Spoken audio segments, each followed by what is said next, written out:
राधे राधे, हरे कृष्णा। आप सभी को हमारे चैनल कृष्ण राशि प्रीति में फिर से स्वागत है। आइए आज आप सब सुनेंगे शनि प्रदोष व्रत की कथा। प्रत्येक माह के कृष्ण पक्ष और शुक्ल पक्ष की त्रयोदशी तिथि के जब भी प्रदोष काल का आता प्राप्त होता है, उस दिन प्रदोष व्रत का उद्धारण किया जाता है और जिस दिन ही भी प्रदोष का व्रत पड़ता है उस दिन के नाम से उसे जाना जाता है। और इस दिन के प्रदोष व्रत का अपना विशेष महत्व माना जाता है। शनि के वार पर जब भी प्रदोष का व्रत पड़ता है तो इसे शनि प्रदोष के नाम से जाना जाता है। इस प्रदोष को धारण करने से संतान इच्छुक भक्तों को संतान लाभ की प्राप्ति होती है। प्रदोष व्रत को धारण करने से 100 गांवों को दान करने के समान पुण्य फल की प्राप्ति होती है। यह सभी प्रकार के पापों को नष्ट करता है तथा भगवान शिव जी की प्रीति बढ़ाने का यह उत्तम व्रत माना जा गया है। तो आइए सुनते हैं शनि प्रदोष व्रत कथा।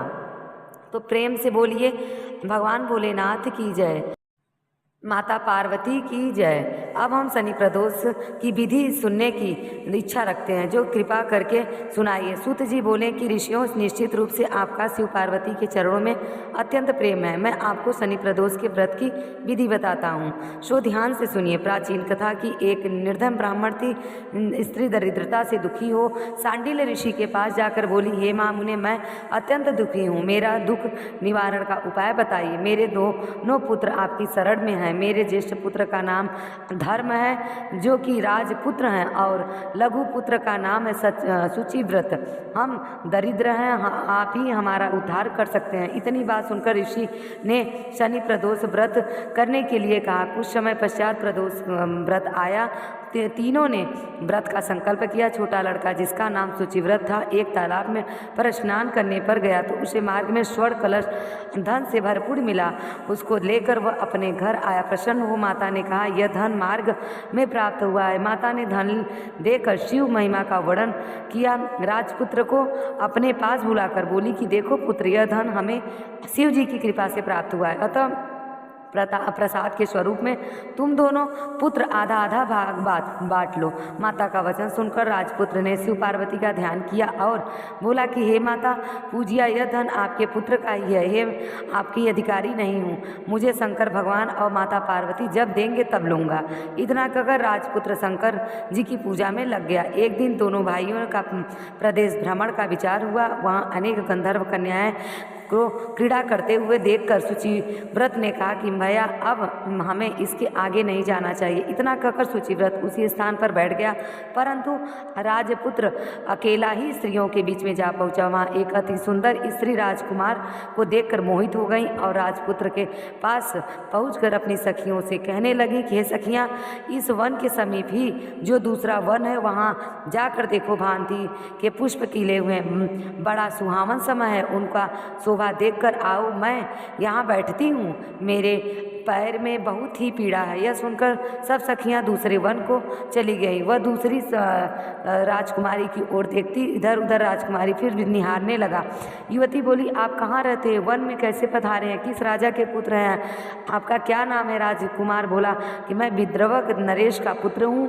आप अपना परिचय दीजिए। युवती बोली कि मैं विद्रवकी नाम की गंधर्व की पुत्री हूँ, मेरा नाम अंशुमति है। मैंने अपना मन स्थिति को जान लिया है कि आप मुझ पर मोहित हैं। विधाता ने हमारा तुम्हारा संयोग मिलाया। युवती ने मोतियों का हार राजकुमार के गले में डाल दिया। राजकुमार हार स्वीकार करते हुए बोला कि हे भद्रे, मैंने आपका प्रेम उपहार स्वीकार कर लिया है, परंतु मैं अत्यंत निर्धन हूँ। राजकुमार के इन वचन को सुनकर गंधर्व कन्या बोली कि मैं जैसा कह चुकी हूँ वैसा वर करूँगी, अब आप अपने घर जाइए। इतना कहकर गंधर्व कन्या सखियों से जा मिली।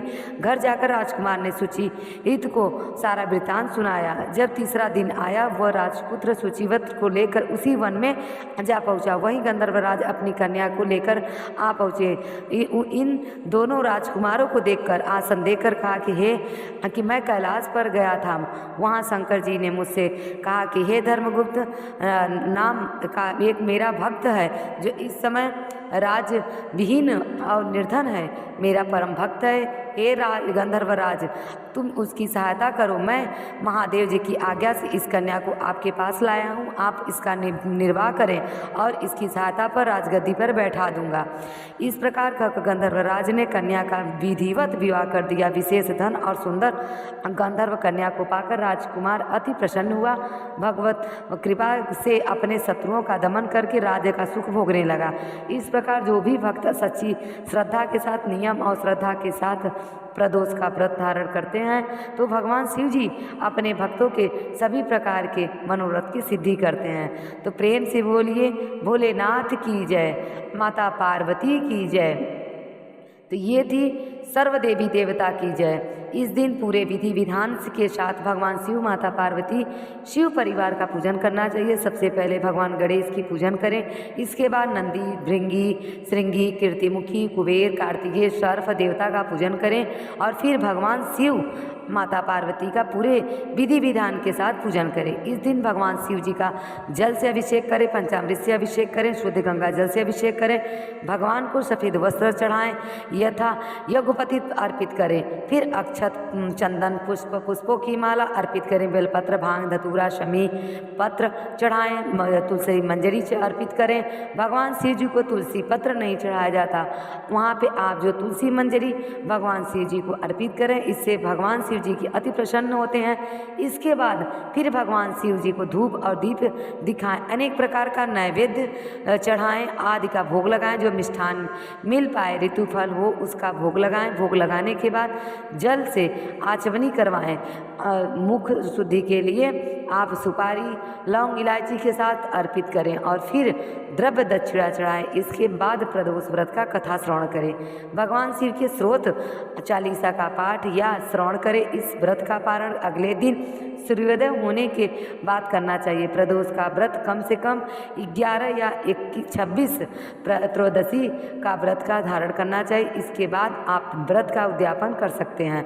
व्रती को व्रत के दौरान किसी के ऊपर क्रोध नहीं करना चाहिए और अपने मन में किसी के प्रति ईर्ष्या या द्वेष का भाव नहीं रखना चाहिए। ब्रह्मचर्य का पालन करते हुए व्रत के में ही रहना चाहिए। इस दौरान जो ओम नमः शिवाय का, ओम उमा महेश्वराय नमः, इन मंत्रों का जाप करना चाहिए। स्त्री नमः शिवाय का नाम जाप करे। इस प्रकार व्रत का धारण करते से व्यक्ति के सभी प्रकार के भगवान शिव जी की कृपा से दुख और कष्ट दूर होते हैं तथा सुख और समृद्धि का आशीर्वाद प्राप्त होता है।